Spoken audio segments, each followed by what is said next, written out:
To say I wasn't looking forward to making this video is, well, an understatement and a half. Nanami is by no means my favorite character in the show, but of all the deaths we get throughout the anime, his will always hit the hardest.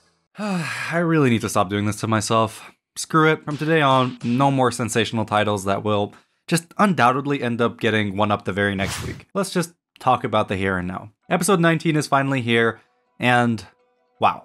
With last week's episode, the biggest enjoyment I got out of it was the absolutely stunning and gut-wrenching final stand from Nanami. The way the real world melted together with Nanami's imagination, the desperate yet peaceful piano medley, and of course, the resolution itself. That was a top moment for me so far in the series, and outright being more heartbreaking than that is not going to be easy. Jujutsu Kaisen isn't a stranger to sad moments, but unlike Junpei and Riko's deaths for example, Nanami's felt special.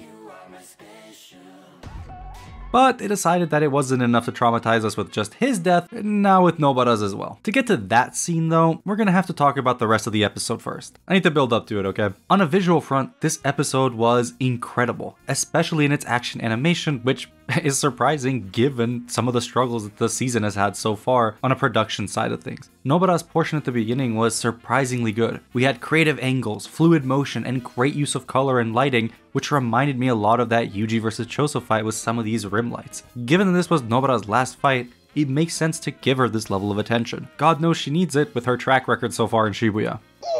Mahito, or more accurately his clone, was menacing as hell here. The glowy eyes throughout were a great touch, and the ways in which he contorts his body and uses his surroundings to attack Nobara was done really well. I love how absolutely demonic he looks in some of these shots, and the way he uses his body morphing abilities is always a treat to watch. Despite her wounds, our queen is built differently and continues to press on her attack, launching nails over and over again, with some connecting and others not finding their mark. Given that none of the good guys so far other than Yuji can hurt Mahito, he gets overconfident and lets his guard down. Following this really clean action sequence, Nobara knocks a nail into the ground, flipping the previously discarded ones over using her hairpin technique. The technique is once again activated, this time on the ground nails that are now pointing upwards. The cursed energy detonates again, piercing Mahito and holding him in place.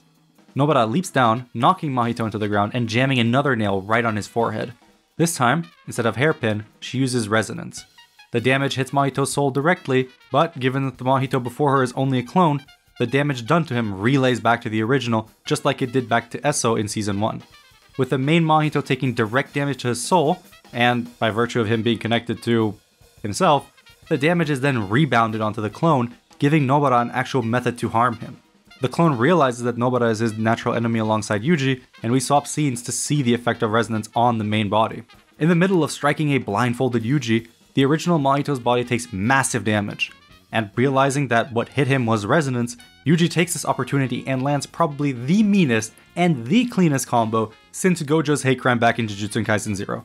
This beatdown of Mahito, first of all, I've been waiting for it, and the way the anime cooked with this one, I mean, it was everything I'd wanted and more. Despite the issues that have been made very, very clear every single week, the staff members that managed to squeeze out gold, regardless of these conditions, just salute to you. This brutal cut of Mahito getting absolutely pummeled is likely done by Kosuke Kato.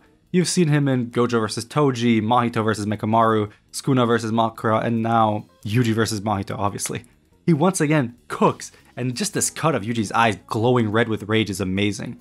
These bold, expressive lines add so much to the overall movement of the scene, and the snappiness that Kato is known for here is on full display. Yuji just lands punch after punch and just kicks Mahito into a pillar without giving him a moment to breathe. He decks him in the face, caves in his stomach, and crushes his throat. These two money shots are also phenomenal, and I just love Yuji's expression and the contrasting colors in this one. And the smile that Yuji has as he's thankful for Kugisaki's help, it's all so good. The two of them shared a very touching moment back in Season 1, so seeing Yuji continue to reaffirm his love and respect for his friends does wonders for his character. Despite all the misfortune that Yuji has and is facing, so long as there are allies around him, he can continue living, for he is not alone. The music that plays during this portion is also incredible. I liked all the music choices in this episode, but this one stood out the most to me.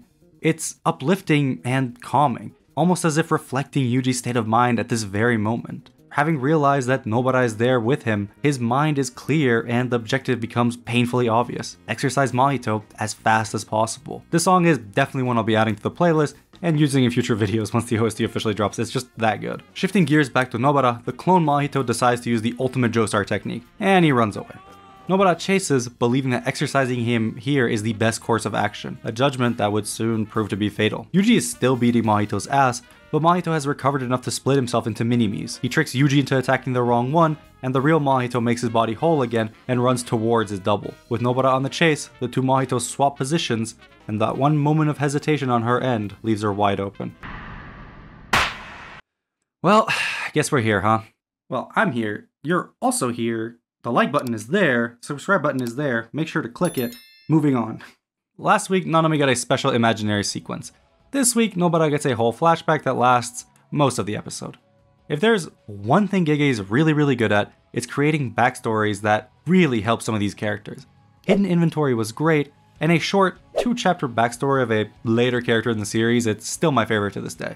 If you know, no spoilers here. This flashback isn't groundbreaking or revolutionary, kind of like a lot of Jujutsu Kaisen to be honest. But what Gege excels at is using a lot of these pre-existing concepts that were pioneered by series like Hunter x Hunter or even Dragon Ball incredibly well within his own story. The flashback is sweet, true to her character, and gives us a little more depth and understanding of Nobara as a character. Now, if only he'd do this and not kill some of these characters, that would be great, thanks. Nobara has always been an energetic person, and it's not something that's changed even now. As a kid, she was strong and formidable, drop-kicking other shithead kids as if she was prepping for a Mahito fight 10 years early. And even from that early age, her mindset was set in stone. She thought of everyone back home as crazy, and only ever opened herself up to a few people, Fumi and Saori. The Saori stuff is overall solid, I don't care too much for it, but the last moments of her wondering what Nobara is up to these days is just unnecessarily cruel from Gege. What I really want to touch on though is the chair scene. Back in chapter 63 of the manga, and I think the last episode of season 1, Nobara tells Yuji that, to her, unless you're her ride or die, you just best not get in the way. Don't bother taking a seat on one of those chairs. This metaphor comes full circle this episode, with us seeing the likes of Gojo, Megumi, Panda, Maki, Inumaki, and of course, Yuji. Not only have they taken a seat in her life, somewhat abruptly or loudly, they even brought their own. Nobara even mentioned this to Yuji directly, but for us to finally see it is, well, pretty sweet and just really good, solid writing from Gege. Nobara is sad that she couldn't keep her promise to her childhood friend Fumi, but she also makes peace with the fact that, despite how forcefully some of these people planted themselves in her life, it wasn't all bad.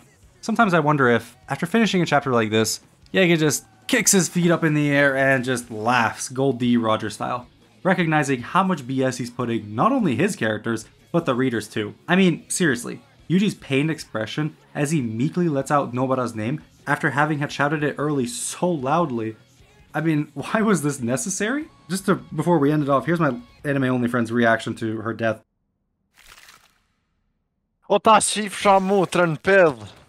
This episode hurt, and we'll probably be seeing the aftermath of Yuji's mental health first thing next week. As always, thank you for watching, and I'll catch you all next time.